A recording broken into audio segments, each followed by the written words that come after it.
Irmãos, quero trazer uma meditação rápida e já vou deixar um convite para a escola bíblica do ano que vem, que nós vamos estudar João do começo ao fim, o Evangelho e as cartas. E abram, por favor, a Bíblia de vocês em João 1. E a ideia do nosso estudo aos domingos de manhã é profundidade. Estudar o texto com profundidade, coisa que a gente não consegue fazer aqui por causa do nosso tempo e porque a pregação é diferente de um estudo, né? A ideia aqui é ouvir o que Deus tem para a nossa vida prática. Bem, João 1, nós vamos ler os primeiros 18 versículos.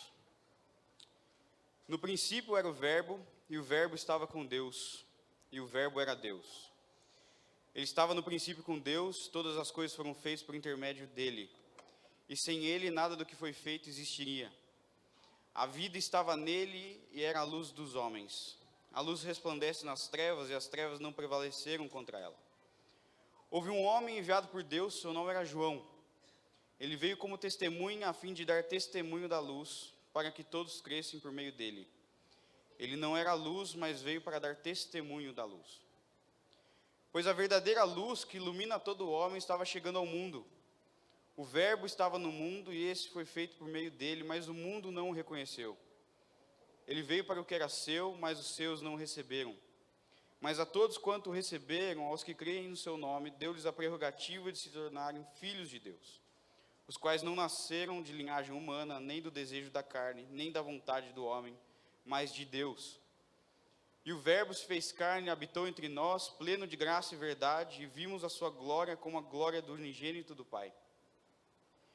João testemunhou a respeito dele, exclamando: é sobre este que eu falei, aquele que vem depois de mim está acima de mim, pois já existia antes de mim. Pois todos recebemos da sua plenitude, graça sobre graça, porque a lei foi dada por meio de Moisés, a graça e a verdade vieram por meio de Jesus Cristo. Ninguém jamais viu a Deus, o Deus unigênito, que está ao lado do Pai, foi quem o revelou. Amém. Tem uma metáfora que fala que o Evangelho de João é como um poço, e eu gosto muito disso, onde as crianças conseguem caminhar, e um elefante consegue nadar. João escreve de uma forma muito simples, mas ao mesmo tempo muito bela, e com uma profundidade que, se a gente ficar 3 dias aqui só nesses 18 versículos, a gente não esgota. João, ele não narra, por exemplo, como Lucas e Mateus faz, o nascimento de Cristo a partir dos fatos, como foi representado aqui, ou como foi cantado. Mas João, ele traz uma perspectiva cósmica, universal, a respeito de quem é esse Cristo que nasceu. Quem é esse menino que nasceu? E esse texto parece um pouco confuso às vezes, porque ele começa de um jeito, daqui a pouco ele fala de João Batista, daqui a pouco ele está falando de outra coisa, aí de repente ele volta para João Batista, e do nada ele fala de Moisés, e aí ele acaba. Aí você fica assim: nossa, não faz sentido o que ele escreveu aqui. Não faz sentido para a gente que lê do começo ao fim e acha que as coisas têm que ter lógica.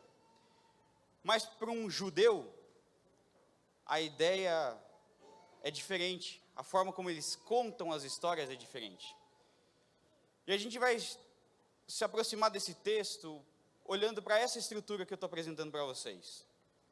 Uma estrutura onde o centro do texto é o argumento mais importante, ou aquilo que João quer que dê mais peso para o seu argumento. Imagine que você está entrando num museu. Você está lá no Louvre, em Paris. E aí você entra na sala onde está a Mona Lisa. Então você tem a sala. Esses são os primeiros versículos e os últimos. É um cenário, um ambiente que João está criando para nós entrarmos. E aí você caminha mais um pouquinho, e aí você chega diante do quadro, e você olha, tem uma moldura. Esse é o centro, um pouco mais para o centro do texto. os versos 9 a 10 e 14. Temos a moldura daquilo que João está apresentando, é aquilo que dá sustento, é aquilo que dá beleza.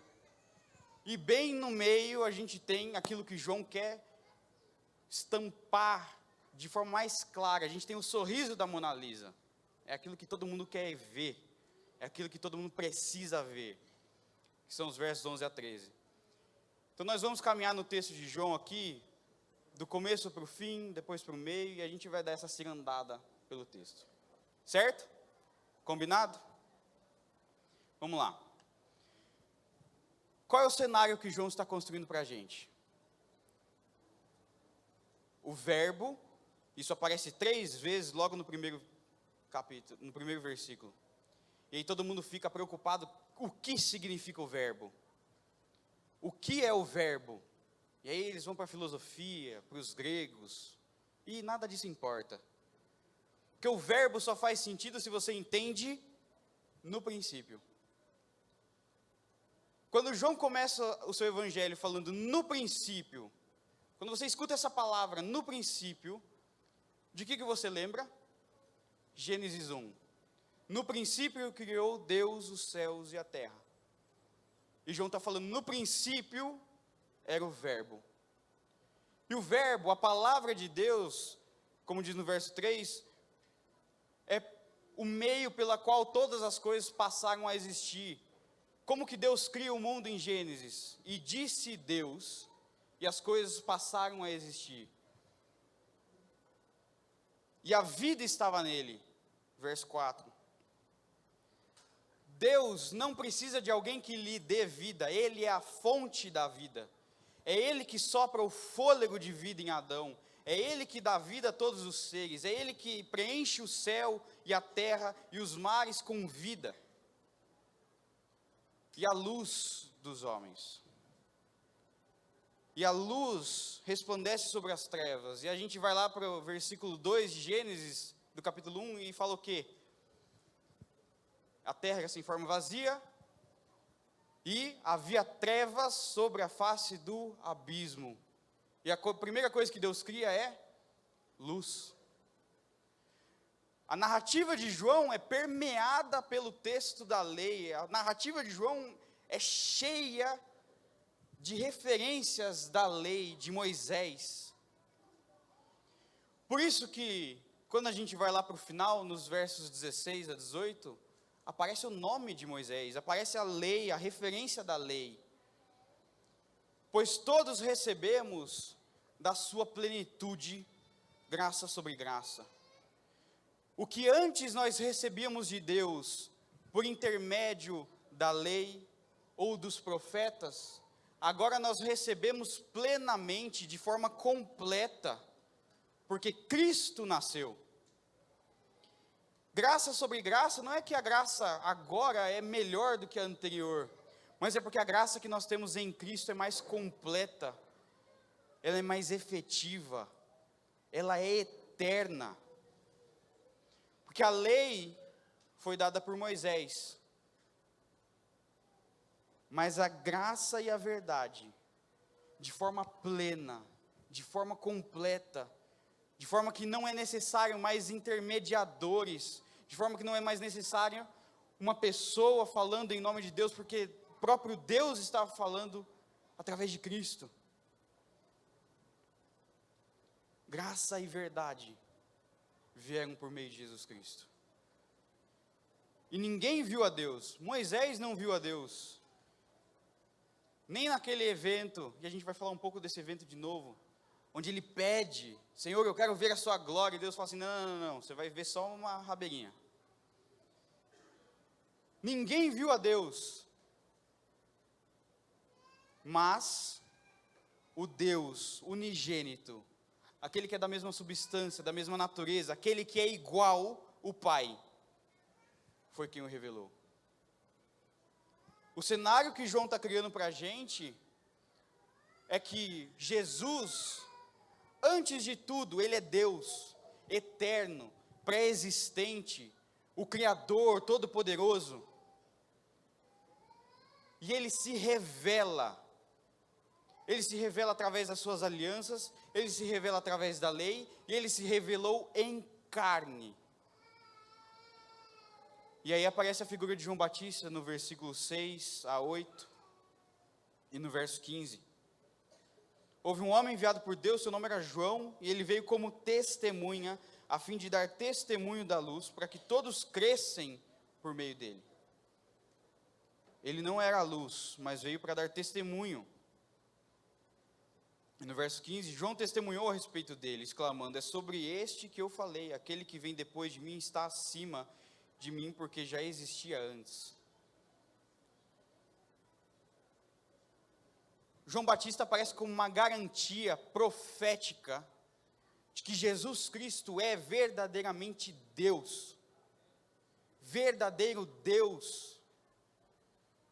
Jesus Cristo não é nada menos do que Deus, e nós não podemos esquecer isso, ignorar esse fato. João Batista vem e fala: aquele que vem depois de mim, ele é muito anterior, porque ele criou todas as coisas. Eu estou aqui como intermediário, simplesmente apontando para aquele que é a fonte de toda a luz, a verdadeira luz que ilumina todo homem, a verdadeira revelação de Deus, que está acessível a todo homem, que pode ser conhecida por todo homem. Jesus Cristo, Ele é a luz, Ele é Deus. E aí é com isso em mente que a gente se aproxima daquele quadro e começa a olhar para a moldura que João vai criar. Verso 9 a 10, ele diz: pois a verdadeira luz que ilumina todo homem estava chegando ao mundo. O verbo estava no mundo, e esse foi feito por meio dele, mas o mundo não o reconheceu. De novo, a verdadeira luz, a fonte da revelação. Jesus não precisa de um farol para iluminar, Ele é a luz.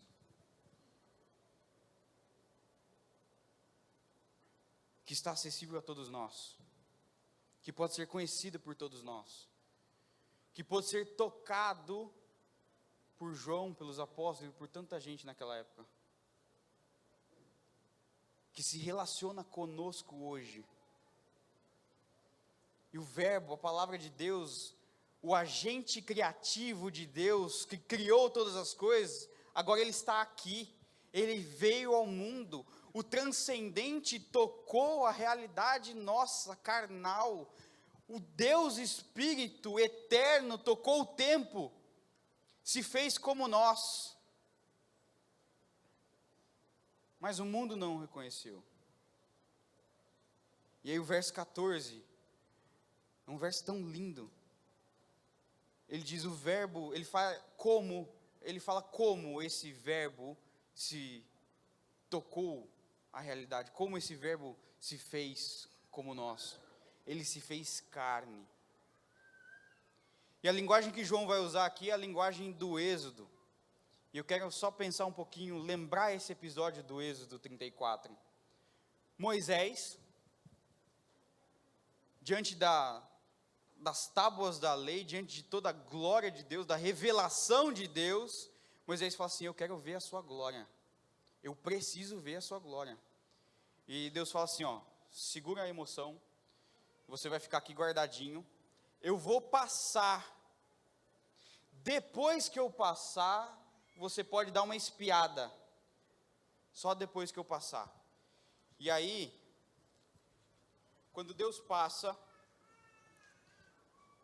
diz assim, Êxodo 34, versículo 6, tendo o Senhor passado diante de Moisés, proclamou: Senhor, Senhor, Deus misericordioso e compassivo, tardio em irar-se, cheio de bondade e fidelidade.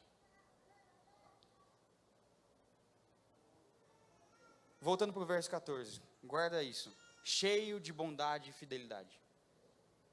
João agora tem essa imagem na cabeça, Moisés diante da glória de Deus, sendo impedido de contemplar Deus plenamente. E aí ele fala assim: o verbo se fez carne, e essa palavra habitou, ela não tem tradução para o português, porque ela é como se Deus tivesse armado o seu tabernáculo no nosso meio. E aí Hebreus vai falar que Cristo Jesus é o tabernáculo perfeito. João está falando o seguinte: Deus, em Cristo, construiu a sua tenda do encontro, onde Ele fala, onde as coisas acontecem do reino espiritual. Cristo é o centro, Cristo é a canalização de tudo isso. Cristo é o tabernáculo de Deus no nosso meio. E Ele fala, pleno de graça e verdade. Essa palavra é a tradução direta daquela mesma palavra que Moisés falou, cheio de misericórdia e fidelidade. Cristo revela a graça de Deus, a misericórdia de Deus, a bondade de Deus, a fidelidade de Deus, os seus atributos. Se você quer conhecer a Deus, você tem que olhar para Cristo. É o perdão de Deus que nós encontramos em Cristo. É a graça de Deus que nós encontramos em Cristo. É o amor de Deus que nós encontramos em Cristo. É a justiça de Deus que nós encontramos em Cristo. E Moisés, que não conseguiu ver a glória de Deus, João fala assim, nós vimos a sua glória, como a glória do unigênito do Pai. Quando nós olhamos para Cristo, nós vemos a glória de Deus, porque Ele é o mesmo que o Pai. Ele tem a mesma natureza, a mesma substância, Ele é Deus. Aquilo que Moisés foi impossibilitado de ver, quando nós olhamos para Cristo, nós contemplamos na sua plenitude. Que beleza é essa que João está narrando para nós? Que glória é essa que João está narrando para nós? E o mundo não o reconheceu, isso que é mais escabroso na nossa mente. Deus em carne, manifesto plenamente toda a sua glória e os seus atributos, e o mundo não o reconheceu. Isso é uma tristeza. Isso é uma tristeza. Quando nós olhamos então para manjedoura, nós devemos ter em mente que o Deus Criador, agora Ele se fez como um de nós, para que nós pudéssemos conhecer o caráter, os atributos e a vontade de Deus. E essa vontade é revelada nos versículos de 11 a 13. Diz assim: Ele veio para o que era seu, mas os seus não o receberam. Mas a todos que o receberam, existe um contraste. O mundo não conheceu, os seus não o receberam, mas todos aqueles que o receberam. Quem são aqueles que o receberam? Os que creram no seu nome. Aqueles que se identificam com Cristo, na medida que se entregam completamente a Ele, que dizem, Ele verdadeiramente é o Filho de Deus, é aquele que, diante de uma confiança absoluta, entrega a sua vida, e a partir dali vive com fidelidade, proclamando, confessando esse Cristo que veio ao mundo. Esses são os que o receberam, os que creram no seu nome. E aqui é uma beleza incalculável. Para esses, Deus deu a prerrogativa.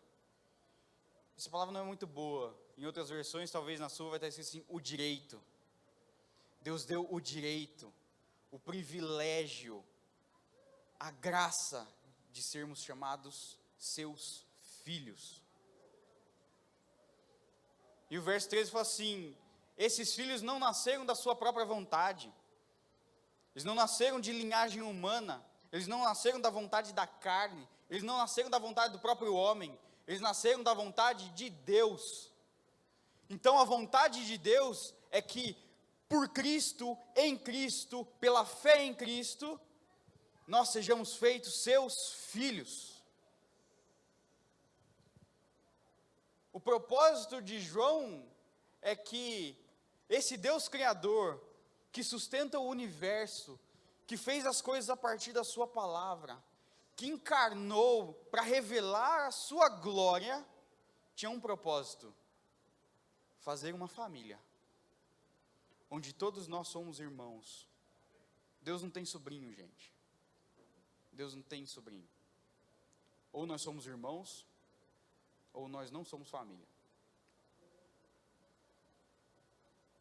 E essa ideia do novo nascimento, João vai trabalhar ela várias vezes ao longo do seu evangelho.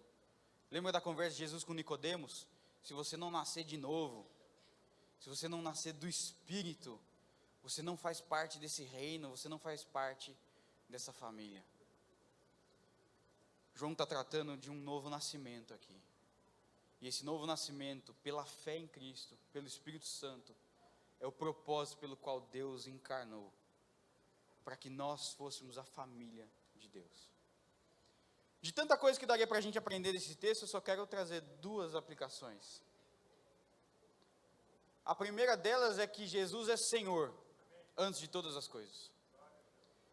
Jesus é Senhor, antes de todas as coisas. A gente tem a tendência e a tentação de resumir ou reduzir a pessoa de Cristo à nossa própria conveniência. De dois lados extremos. Por exemplo, Jesus é o meu Salvador.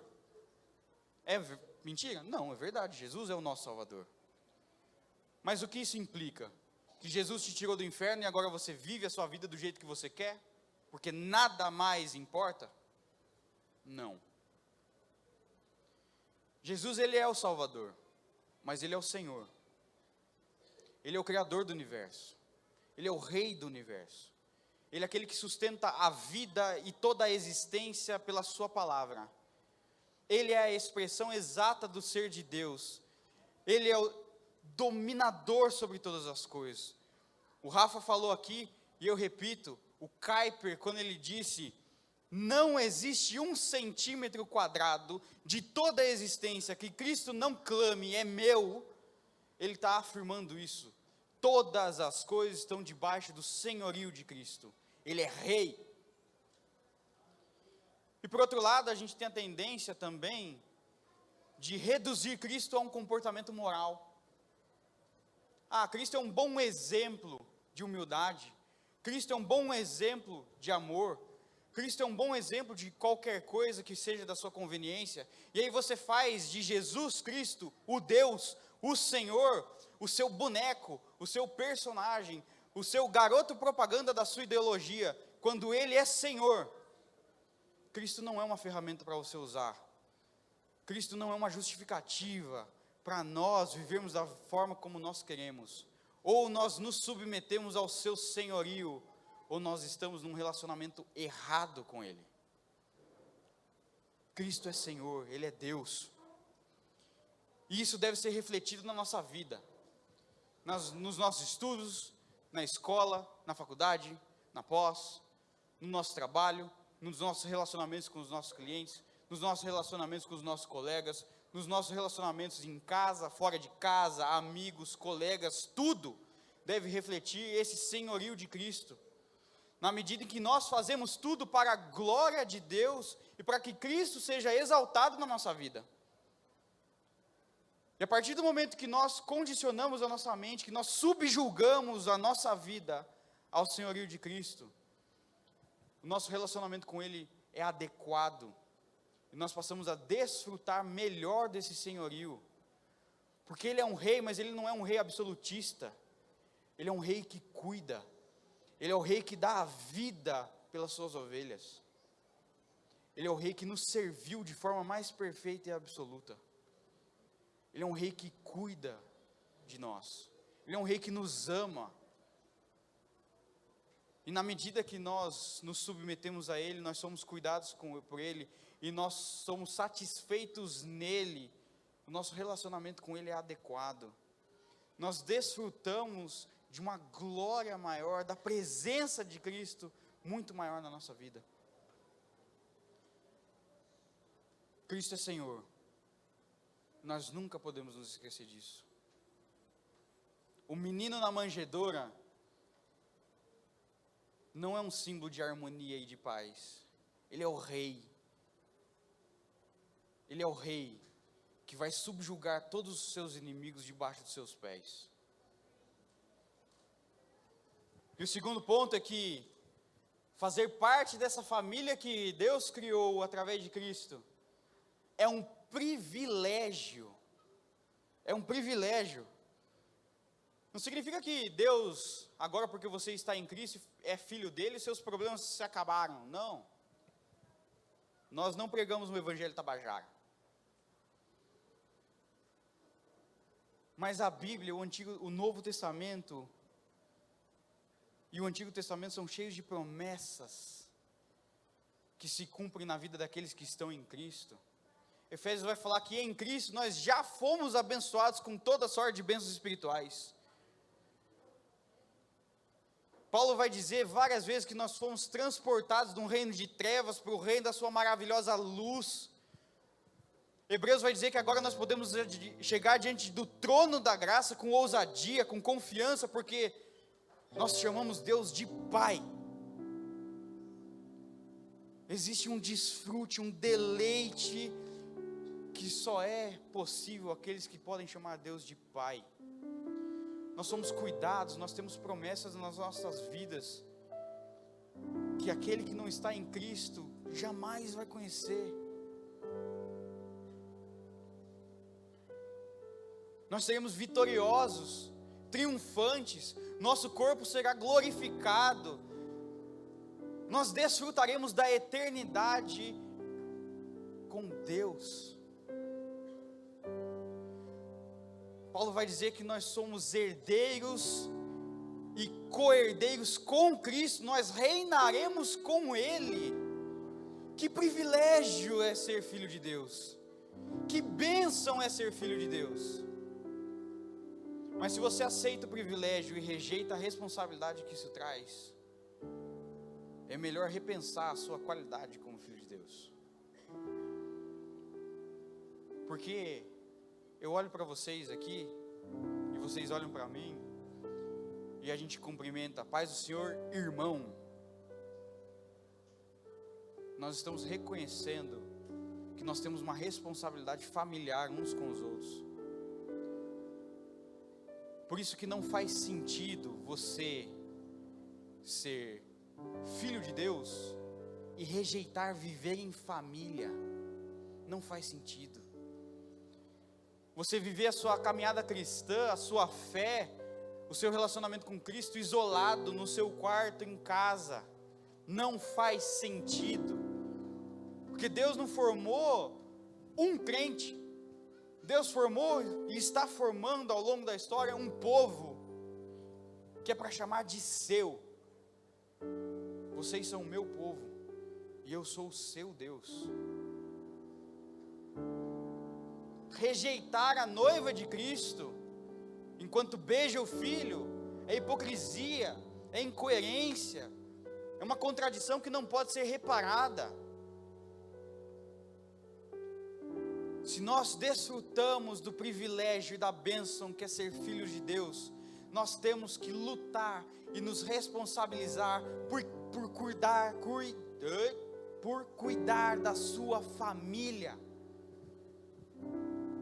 Por isso que o Novo Testamento é cheio de exortações no sentido: orem uns pelos outros, exortem uns aos outros com salmos, com palavras, não deixe de pregar o evangelho, não deixe de congregar, porque como corpo de Cristo, como sua noiva, como família de Deus, nós temos essa responsabilidade de cuidar uns dos outros, da forma como Cristo tem cuidado de nós, da forma como Cristo tem nos abençoado de uma forma inimaginável. Imensurável é a graça de Deus concedida em Cristo para nós, e nós muitas vezes negamos, rejeitamos, negligenciamos a nossa responsabilidade como família. Só me chama de irmão se você realmente me quiser ter como irmão. Duro falar isso, mas necessário.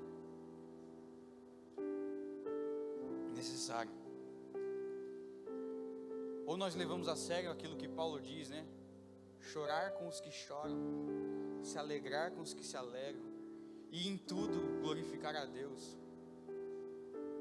Ou a gente tem que realmente rever a nossa filiação, de Deus.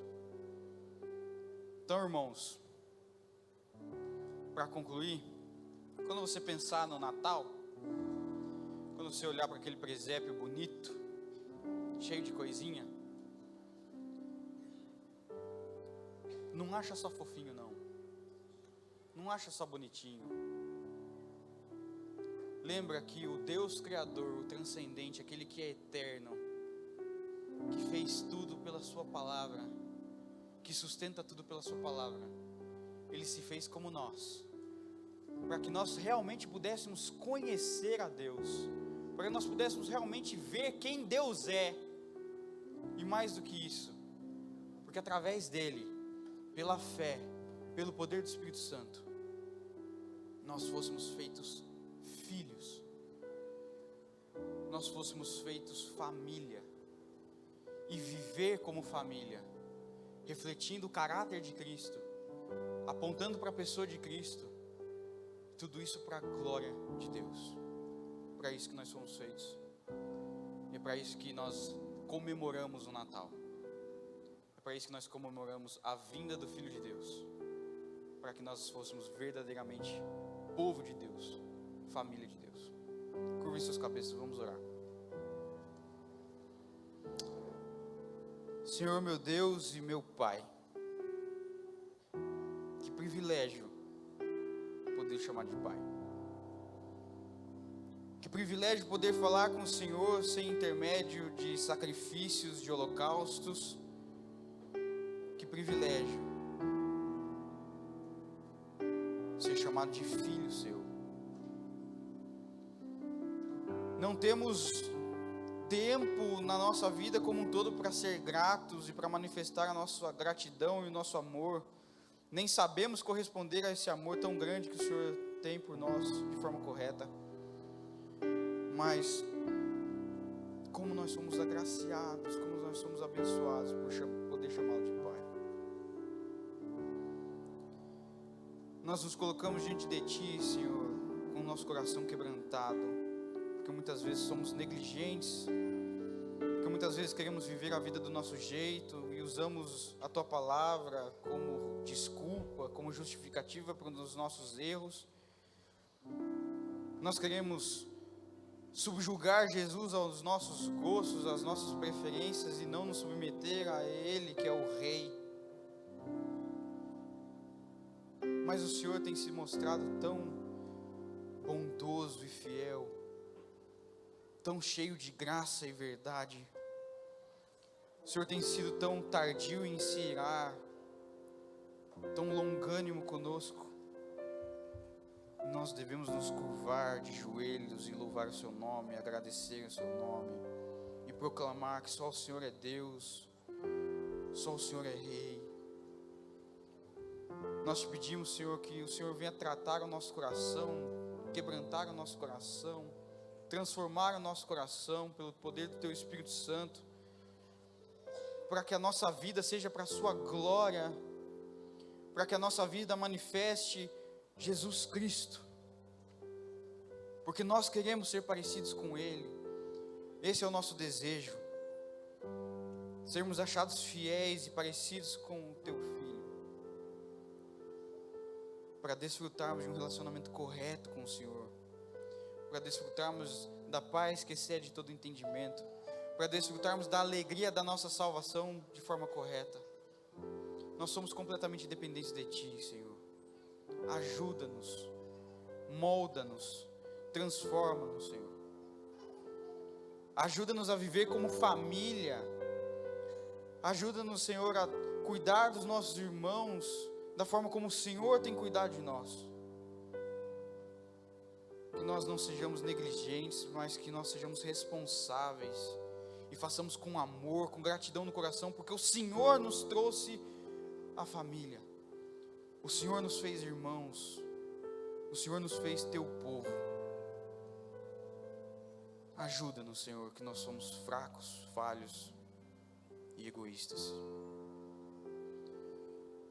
É confiando naquilo que Cristo fez na cruz, é confiando naquilo que Cristo fez em Seu ministério e na Sua ressurreição, e continua fazendo até hoje sustentando a salvação nos seus braços.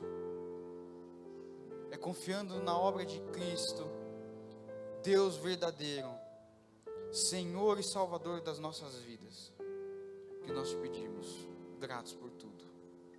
Amém.